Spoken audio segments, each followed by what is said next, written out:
Dear Gurudev, and thank you for joining us today. Today again we have with us an art of living expert and an officer of the Vedic Sansthan. So His Holiness Gurudev Shri Shri Ravi Shankar Ji took a Maha Satsang on the 18th of November. So based on it, we have with us an art of living expert and an officer of the Vedic Sansthan to discuss about it in great detail. So what is the core message behind Gurudev saying we can do more through our presence than through our words? Yeah, Gurudev beautifully reminded us that human communication is not limited to speech. Our presence carries subtle vibrations formed by our state of mind. Even without speaking, we influence the environment. Just see how a baby, without knowing language, conveys love instantly through a glance. That one innocent look melts your heart more than thousands of philosophical lectures. Similarly, a pet dog wagging its tail and running around you teaches unconditional love more than any book on psychology. This shows that presence is the real language of life. Now, in Vedic tradition, to the Sanidhya, the presence of a realized being transmits spiritual energy far beyond verbal teaching. Saints stabilize the collective consciousness simply by being in a place. Gurudev's words emphasize that our internal state creates vibrations that others subconsciously pick up. If we carry stress inside but force a smile outside, people intuitively feel the mismatch. Therefore, purifying through presence, through pranayama, meditation, and seva is essential. It aligns the mind, body, and intention, creating authenticity. This authenticity radiates peace, trust, and compassion naturally. Now, Gurudev mentioned that humans can feel when someone is pretending. How does this relate to the concept of vibrations or tarang? Every thought creates a vibration. When we are truly peaceful, our presence carries warmth. When stressed, our aura feels heavy. People are far more sensitive to these subtleties than they realize. For example, you may greet someone with welcome, but internally think, why has he come now? The other person instinctively senses the artificiality. These subtle vibrations reveal real emotions even before a single word is spoken. Hence, spiritual practices help remove inner tension so that our outer behavior becomes natural and not forced. Now, our scriptures call this the bhava shuddhi, the purity of intention. In ancient temples, priests were required to maintain purity of mind because their inner bhava influenced the sanctity of rituals. Similarly, Gurudev emphasized that human relationships weaken when internal vibrations are disturbed. Stress, anger, jealousy, these distort our energy field. On the other hand, meditation stabilizes the pranic field, making our presence soothing and trustworthy. This is why people feel instantly calm near saints. The vibrations are harmonious. Gurudev is teaching us how to achieve this same harmony. Now, why did Gurudev insist on pranayama and meditation for removing tension from our vibrations? Now, the pranayama directly purifies the prana, the vital life force. When prana flows smoothly, the mind becomes centered and naturally the joy arises. Stress creates turbulence in prana, which reflects in our behavior, expressions, speech, and even physical posture. By practicing Sudarshan Kriya, Bhastrika, and rhythmic breathing, accumulated emotional toxins dissolve, the mind becomes clear, intuitive, and light. Only then do our vibrations become positive and uplifting. Meditation is the foundation of inner silence in Vedic tradition. The body mind system is seen as an instrument. Without tuning, even a good instrument produces distorted sound. Likewise, pranayama tunes the inner instrument and meditation stabilizes it. Gurudev's message is a practical. You cannot fake peace, you must experience it. Internally, only a calm mind radiates genuine vibrations. That is why ancient rishis spent hours in dhyana before teaching or performing rituals. They understood that energy precedes action. Now, Gurudev humorously spoke about artificial flowers versus real flowers at the satsang. What deeper meaning does this hold? Gurudev used the example of artificial flowers to highlight the difference between authenticity and superficiality. Artificial flowers may look beautiful but lack fragrance and life. Similarly, people may appear cheerful but lack the inner peace. Real flowers represent the inner authenticity of calmness, purity, and naturalness. When we are inwardly aligned, our presence becomes like a real flower, fragrant, effortless, and alive. Now, this also connects to spirituality. Many follow rituals mechanically, like artificial flowers without inner devotion. Gurudev reminds us that true spirituality is alive, not plastic. It has prana, energy, and depth. Even the Somnath Shivlinga he spoke of is not just a stone, it carries extraordinary magnetic energy because it was revealed with devotion for millennia. Realness, whether in love, worship, or relationships, is what carries power. Now, Gurudev narrated the story of Somnath Shivlinga. Why is this story significant today? The story demonstrates resilience, devotion, and timelessness.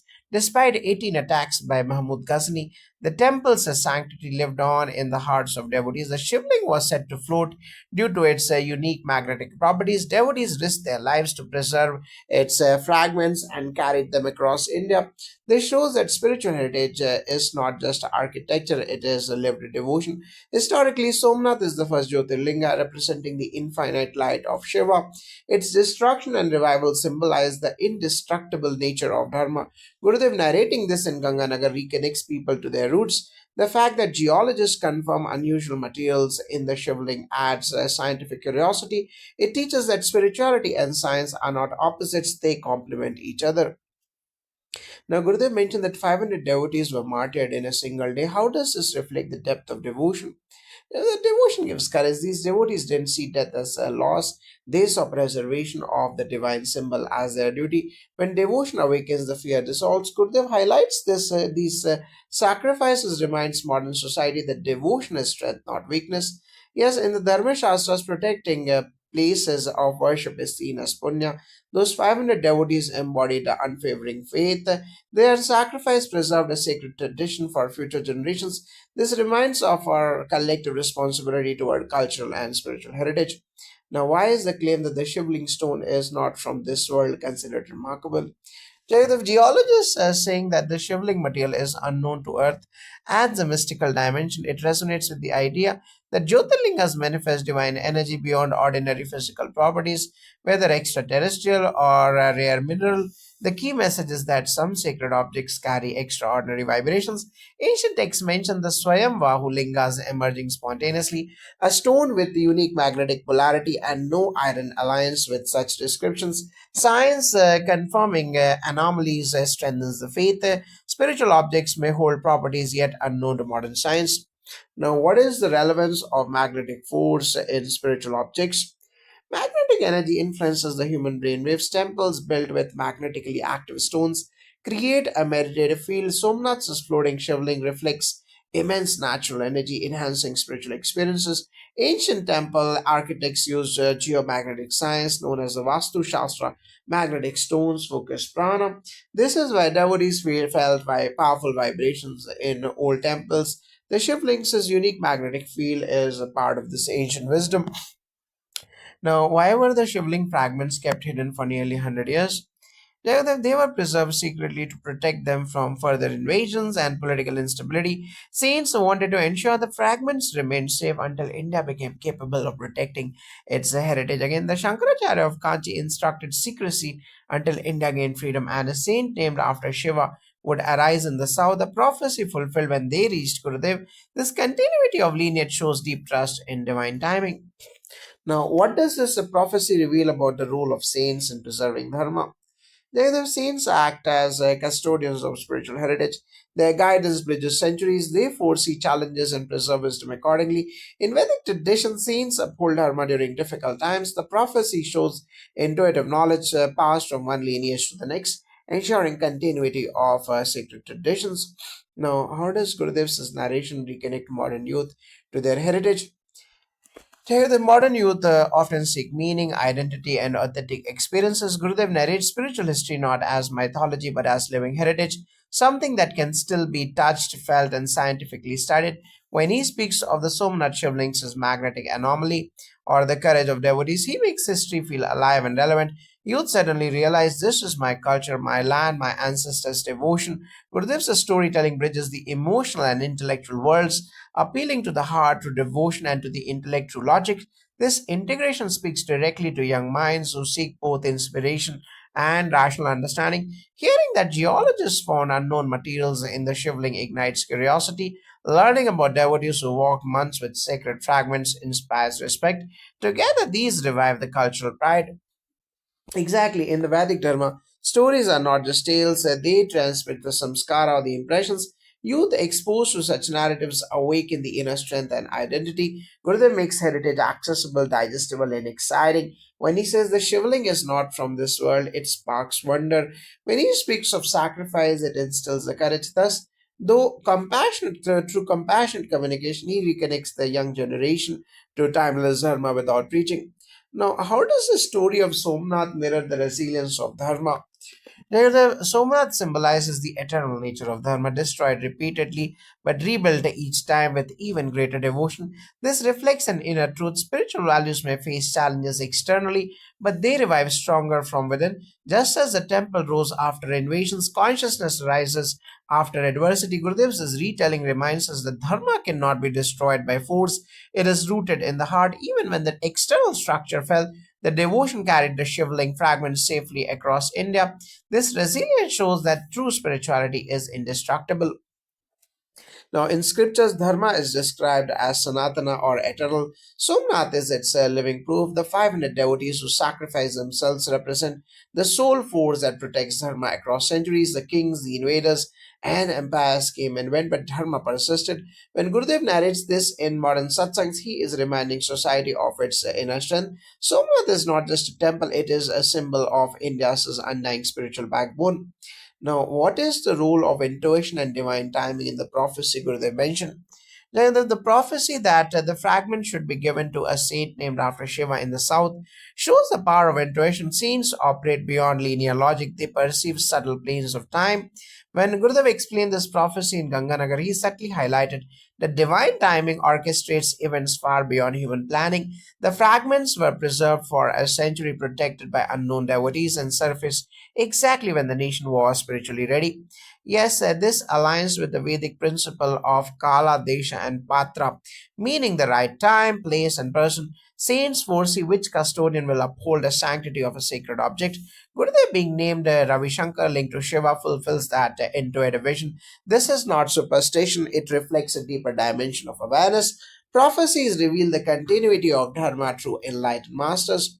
Now, Gurudev often blends science and spirituality. Why is this important today? The modern seekers value scientific validation. When Gurudev explains the magnetic polarity, geological anomalies, and energy fields, he bridges the ancient with the contemporary. He shows that spirituality is not blind belief. Many aspects can be scientifically understood. This approach dissolves the conflict between faith and rationality. Young minds especially appreciate this balanced lens. Vedic culture itself is scientific. Temples were designed with precise geometry, astronomical alignment, and energized materials. Gurudev speaking on these aspects revives the confidence in ancient wisdom by quoting geologists. He encourages scientific curiosity rather than mere reverence. This harmony is essential in a world that is increasingly polarized between blind faith and blind skepticism. Now, what deeper lesson does Gurudev convey through examples of children and pets demonstrating love?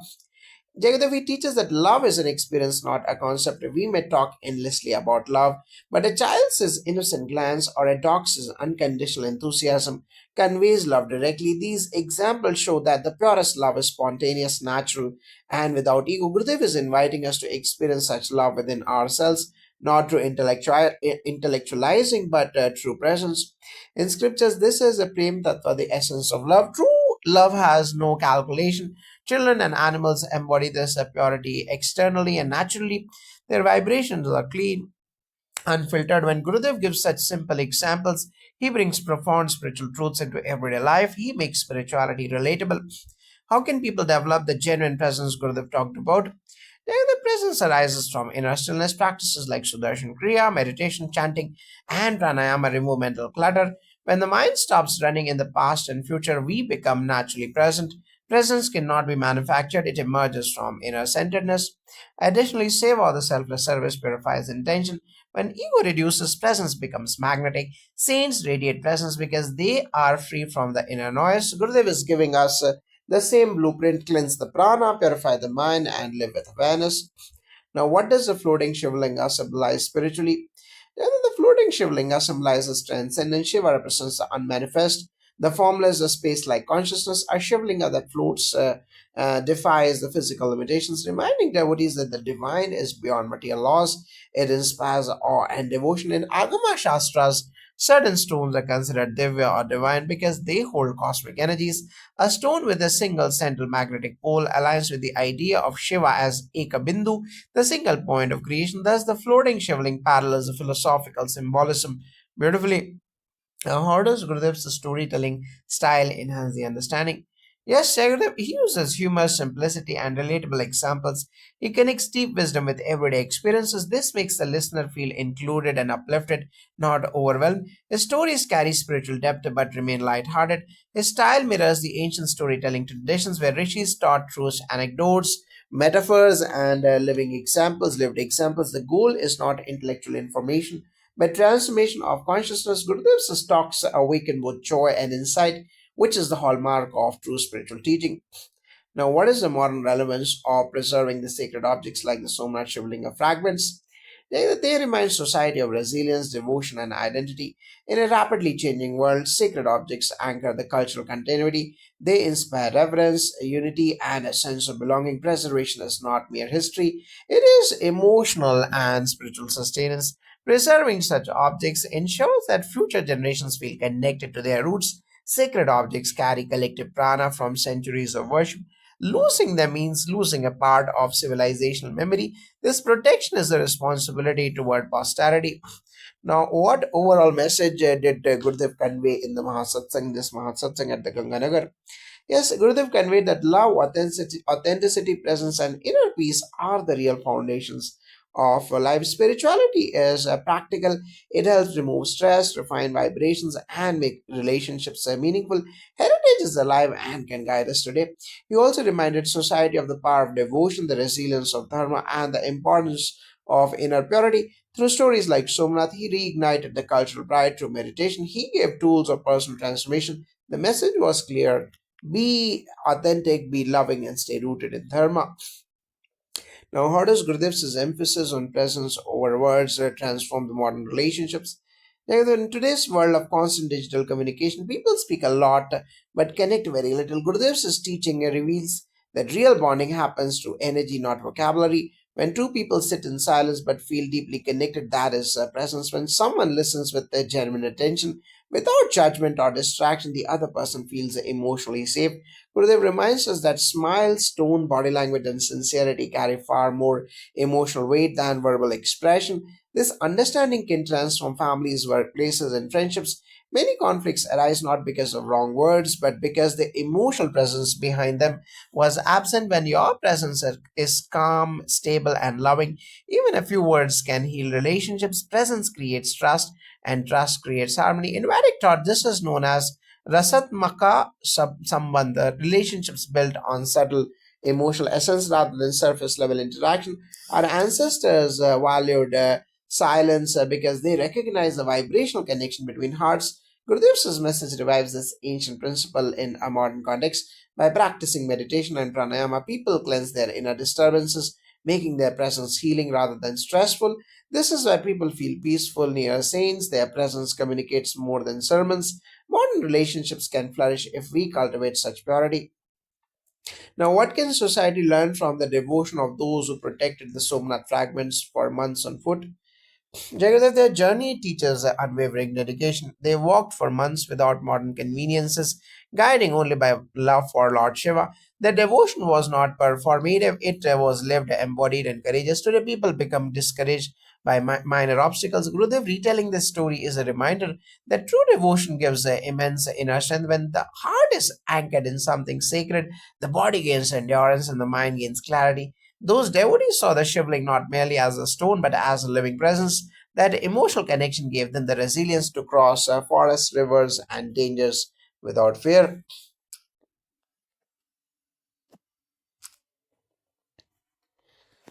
Now, in Dharma tradition, such stories are called sattvic tapas, austerity motivated by purity. Their sacrifice sustained the sanctity of Somnath for generations. It teaches society that preserving culture requires effort, commitment, and courage.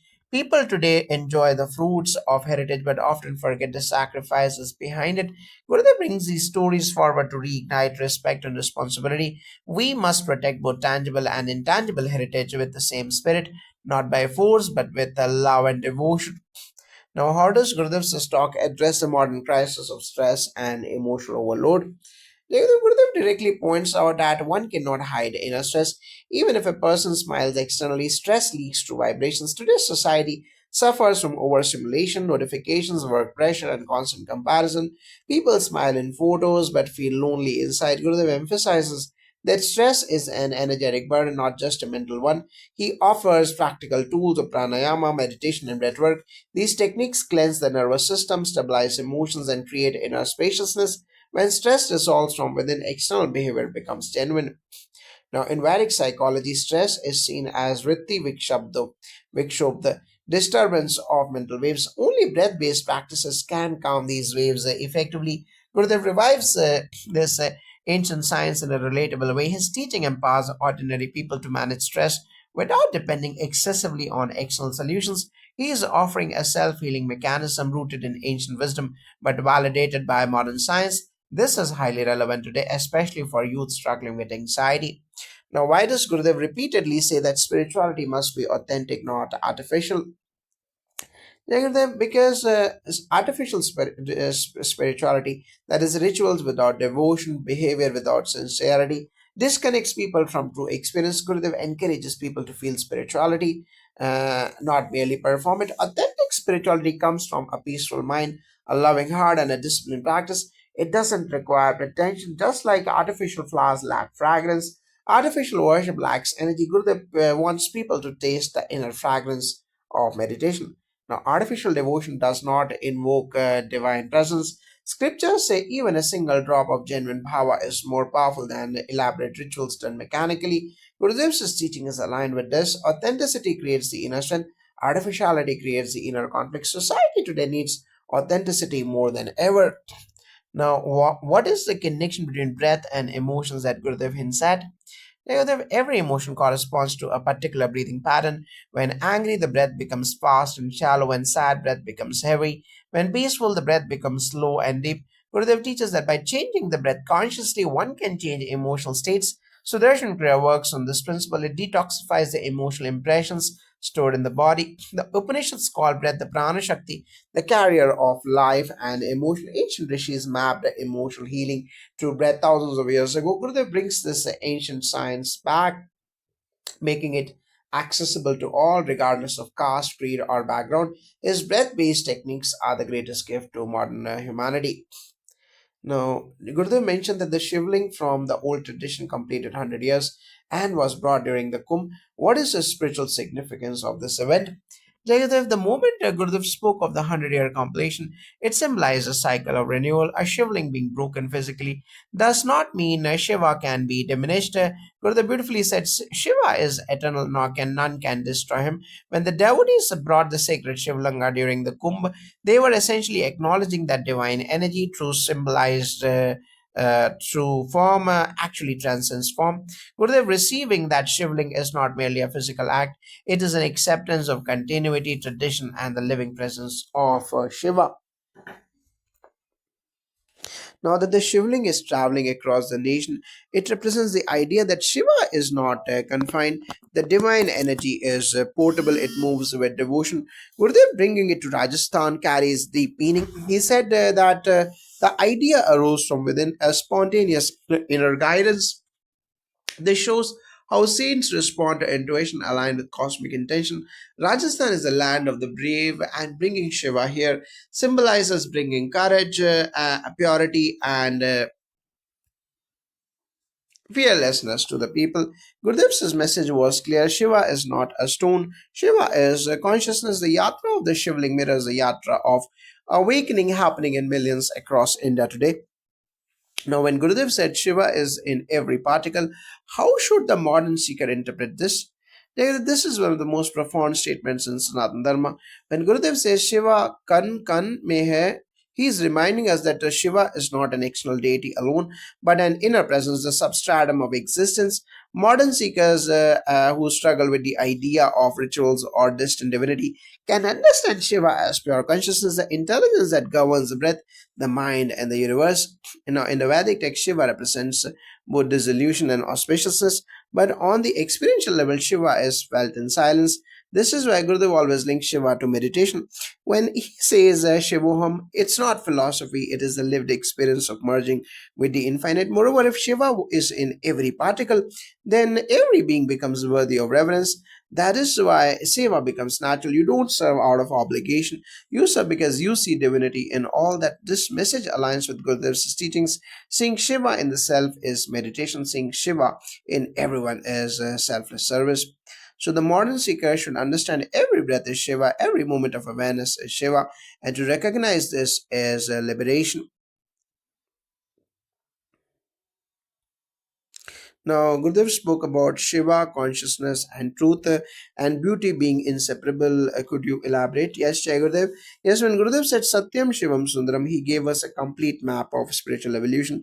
Truth or Satyam is the foundation. When one lives in authenticity without inner conflict, the mind becomes aligned. From truth arises Shiva or Shivam, the auspicious, the eternal consciousness that sustains life. And where Shiva is present, the beauty of the Sundaram automatically radiates. This beauty is not external prettiness, it is the glow of peace, the lightness of being, the sparkle of innocent. Children appear beautiful because their hearts have no complications. Gurudev humorously said, where there is innocence, there is Bholenath. This beautifully unites metaphysics with daily life. Now, in practical life, when we meditate regularly, our mind becomes truthful, free from distortions. From there emerges a feeling of connection, silence, compassion. This is the Shiva principle active within, and the result is a natural beauty, charm, and grace. Gurudev wasn't giving a poetic line, he was describing the inner mechanics of a spiritual transformation. Truth leads to Shiva consciousness blossoms into beauty. Anyone who meditates sincerely experiences this in their life. Worry drops and radiance arises. Now, Gurudev emphasized the innocence or the bholapan. Why is innocence considered such a high spiritual quality? Yeah, the innocence is not naivety. Innocence means the purity of intention, absence of manipulation, hatred, and duplicity. Gurudev connected it directly with Shiva because Shiva is described as a Bhola Bhandari, the ever compassionate, easily pleased deity who responds instantly to devotion. Children are full of innocence, which is why Gurudev repeatedly highlights the spiritual potential of the young. Their hearts are open, unstained. That is why intuition develops faster in them and why spirituality grows naturally in them. In classical texts like the Shiva Puran, sages repeatedly say that God resides where innocence resides. Innocence allows the energy to move freely. Ego blocks energy. In innocence lets it flow. In daily life, an innocent person is free from fear, comparison, and heavy emotions. Innocence brings joy. That is why Gurudev said, every child is beautiful because every child is innocent. This is also why devotees feel deeply drawn to saints. Saints embody divine innocence. Their presence dissolves heaviness and restores the natural state of the mind. Innocence is not weakness, it is the highest strength. Now, Gurudev said that the Guru visits villages and cities to take away people's pain.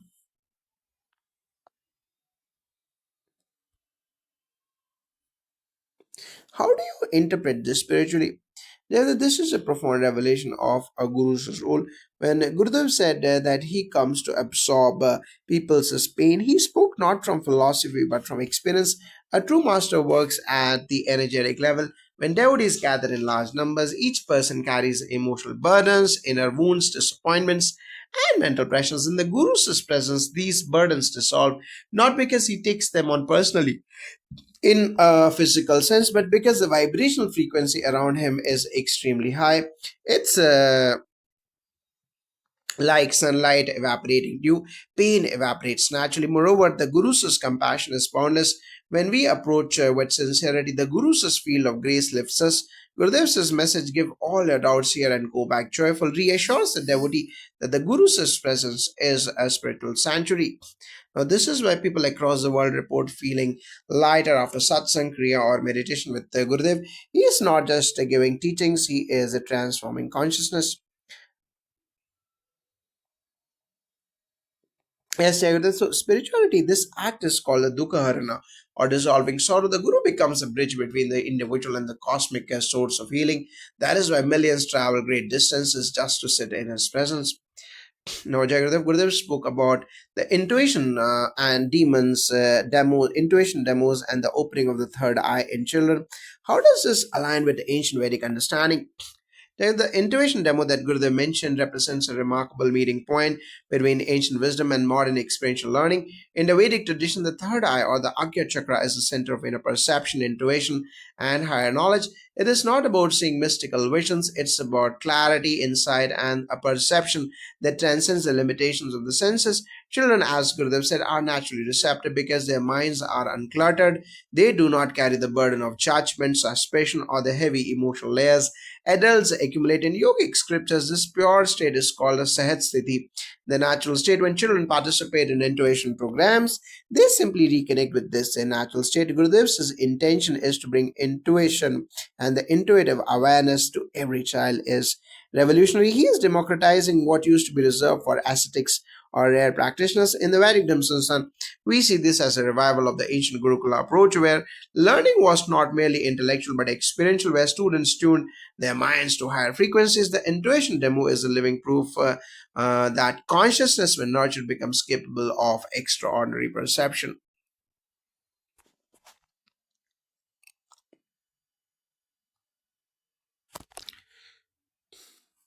Now, why does Gurudev say that children's hearts are free of raga and dvesha, the likes and dislikes, and how does that influence spiritual development? The children love spontaneity. Their emotions rise and fall like waves.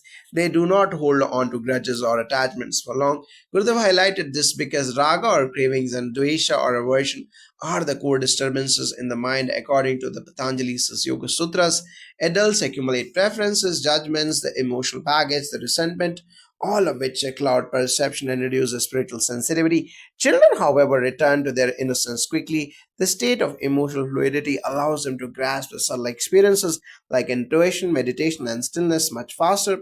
In art affirming workshops for children, we observe that they respond to meditation with a natural ease. They do not question the process, they simply experience it. This aligns perfectly with Gurudev's observation that in the absence of raga and dvesha, the mind becomes fertile for inner growth. Spiritually, such a mind is closer to the Chitta Shuddhi or the purified consciousness described in Vedanta. This is why Gurudev insists that every child should learn meditation, pranayama, and the intuition process because such training strengthens their natural purity and sets the foundation for a stable and joyful life. Now, Gurudev mentioned that even those sitting at the back receive double blessings. Was this a metaphor or a subtle spiritual truth? It was both a loving reassurance and a profound spiritual truth. The Guru's grace does not operate on physical distance, whether someone sits in the front row or far away. The Guru's presence envelops everyone equally. However, Gurudev humorously said that those at the back receive double blessings so that no one feels left out. Spiritually, satsang operates like a field of energy, similar to how a fragrance spreads equally in all directions. In fact, those sitting at the back often relax more deeply without the subtle self conscious of being in the front. Their hearts open effortlessly, which allows blessings to flow abundantly. In the Vedic tradition, this is linked to the concept of prasada buddhi, the ability to receive without resistance. Some people sitting at the back surrender more easily because they are not worried about being noticed. Their minds become receptive, and receptivity amplifies blessings. Gurudev's words were filled with compassion, reminding everyone that he belongs to all, not a chosen few. It dissolves the feelings of a comparison and created unity in the gathering. Now, Gurudev said, I am yours, I am close to you. How does this reflect the bond between Guru and the disciple? Now, this statement is the essence of the Guru Shishya relationship. A true Guru is not distant, authoritarian, or aloof. The Guru is an embodiment of unconditional love. When Gurudev says, I am yours, he removes all barriers between seeker and the master. In many traditions, the Guru is seen as a representative of a cosmic consciousness, yet intimately connected to the devotee's heart. Gurudev's words reassure seekers that their longing is not one sided. The divine responds with equal intensity. Sitting in satsang, thousands may feel he is speaking directly to them. This is not imagination, it is the nature of a master whose consciousness is expansive. He is simultaneously present for each individual, addressing unseen pains, silent prayers, and unspoken yearnings. The Guru's closeness is not physical, it is vibrational. Many testify that just remembering Gurudev or listening to his voice brings calmness. This is why Gurudev emphasizes surrender not as weakness but as trust. When the disciple feels my Guru is with me, fear dissolves and faith blossoms. This bond becomes the greatest support system in life's journey. Now, in the satsang, Gurudev said that life becomes beautiful when we recognize the Avinashi Tattva, the indestructible essence within. What does this mean? The Avinashi Tattva refers to the eternal, deathless consciousness that dwells in every being. Gurudev reminded us that identifying with the changing aspects of life, the body, emotions, situations, creates anxiety, but when we connect with the unchanging core within, suffering dissolves. In Vedanta, this essence is called the Atman, the pure witness, untouched by joy or sorrow. Recognizing this brings stability. Gurudev said that even a little faith in this Avinashi Tattva makes life joyful because the mind stops clinging to fears. The practical implication is profound. Instead of running behind desires or getting stuck in worries, we become centered. Meditation is the doorway to experiencing this indestructible essence. Indestructible essence. Those who meditate regularly feel an inner resilience.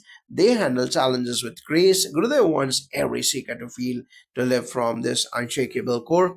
Now, in Vedic thought, realizing the Avinashi Tattva is a liberation, but even a glimpse of it, Gurudev says, is enough to bring peace, confidence, and contentment.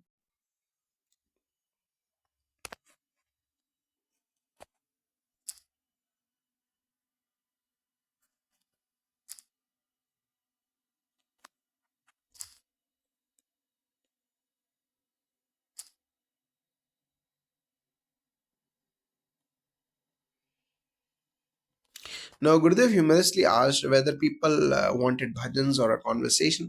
What does this reveal about the human mind? There, the Gurudev's playful remark shows how the mind keeps oscillating between choices. He said, "Dil mange more," meaning the mind always craves novelty. It wants new technology, new fashion, new experiences. But the heart, he said, values the old memories, the bonds, the traditions. This dual movement creates confusion. People want bhajans for emotional elevation, but they also want conversation for intellectual clarity. Gurudev uses humor to highlight this restless nature of the mind. He also subtly guides seekers to become aware of their own mental patterns, how they shift between desires without ever fully settling. Awareness of this restlessness is the first step toward transcendence. Gurudev's style blends psychology with spirituality. By making people laugh, he relaxes their minds, making them more receptive to deeper wisdom. Now, what does Gurudev mean when he says that Shiva represents our own consciousness? Gurudev Shiva is not merely a deity but a symbol of the highest state of consciousness. When Gurudev says that Shiva is our own consciousness, he means that the qualities we attribute to Shiva, the stillness, the strength, the silence, the wisdom, are actually our inherent nature. In meditative states, one experiences the deep tranquility. This is the Shiva Tattva in the Shiva state. When one feels intuitive clarity, that is Shiva's presence.